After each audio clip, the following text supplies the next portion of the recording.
Hello and welcome to RC Model Reviews again. And can you see anything? Is there anything sort of that you notice on my workbench here at the moment? Yes, of course you do. It's this giant white box. And this says made in China. There's a novelty.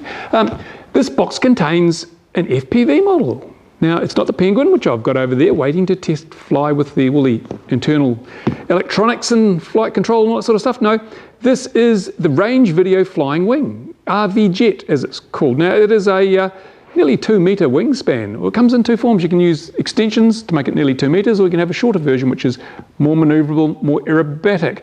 Now, it comes in this huge box because it's incredibly well packed. I was most impressed with the packing. The Chinese soccer team had done their best to destroy it, as they usually do, and there were holes in the outer wrapping and things, but all perfectly fine inside, no damage.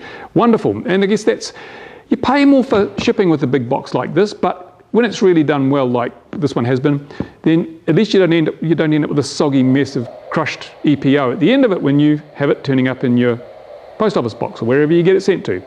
Now, this plane, as I say, it was sent to me free of charge. So I always say this because I know some people think that might influence my reviews and so forth, but really it doesn't. It was sent to me free of charge, so there's my my acknowledgement of that.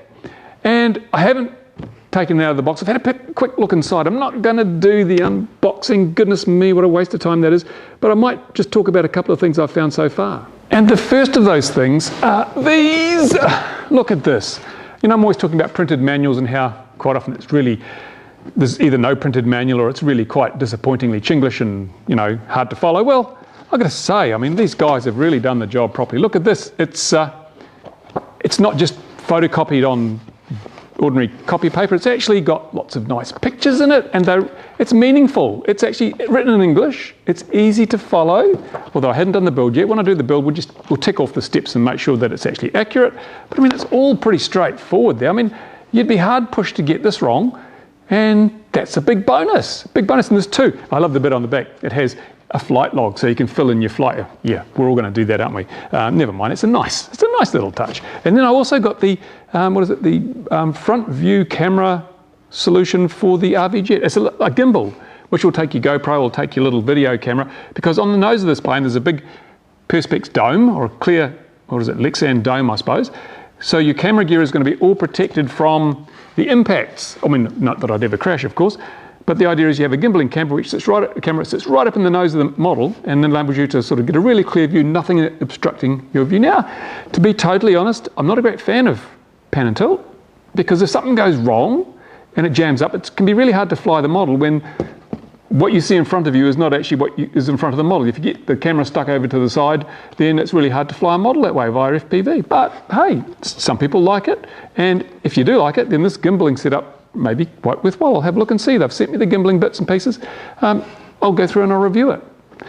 Now, inside it's all carefully boxed. The polystyrene outer box obviously has all the cutouts and indentations and things to hold all the bits nice and firmly, which it has done. It has travelled a long way without getting totally trashed, and that's brilliant.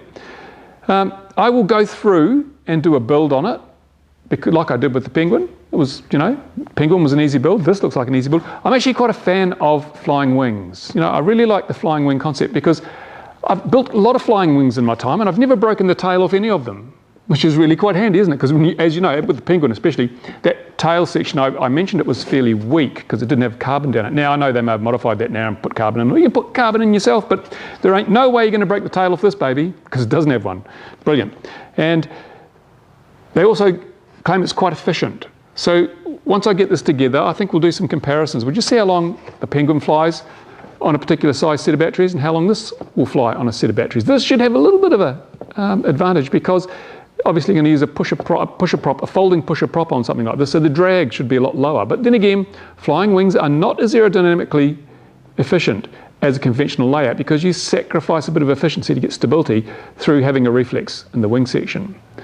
So lots of things to think about and talk about with this when it goes together. But anyway, this is just to let you know it has arrived, and it will be going together in the next week, and then we'll do some comparisons. Because I've also got the Skywalker down here. I've got a black Skywalker. Now, these come in white and black. I chose the white one because black, it's really cool to have something different, but I don't know that it's actually all that good in terms of visibility and orientation when you're flying, because everything looks black when it's up against a bright sky anyway. But we'll see. This is the first of just the intro to the thing, and I will be doing a build video, and then we'll do a flight video, and then we'll do a shootout video between this, the Penguin. Still got the Hobby King EPP model over there. We'll try that. We'll line all these options up because there are a lot of options in the FPV market now. It's really good. There's so much choice. And even though most of the time I use my AXN for proximity FPV, which is what I enjoy doing the most, we'll get all this stuff lined up too, and we'll see how it goes. Remember, there's a mountain about to blow up down the end of the, well, it was supposed to blow up, seems to have gone a bit quiet on us. But if that happens, if it gets all frantic and there's an air exclusion zone down there, so there's no full-size aircraft in the area, then we're going to fly one of these, maybe the Penguin, maybe this, depending on which one gets the most life out of the batteries and which handles best in the obviously turbulent conditions that may occur in that part of the world if the volcano blows its stack. And then we'll go down, we'll fly it and see what happens. Anyway, that's it. That's what the big box is. So if you're thinking of buying one of these and you're going, whoa, that's a lot of shipping, well, it's a lot of box. Thank you for watching. Stay tuned. More on this one coming up very soon.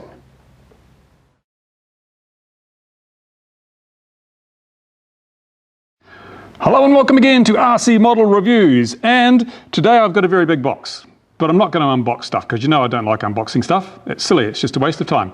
I will however show you some of the things that I've noticed about this. This is the RVJet, Range Video Jet FPV craft. Now I haven't put it together, haven't even taken it out of the box, but I have looked at some of the bits, and here's what I found. In the description and so forth, but whoops, there goes the can of Raid. So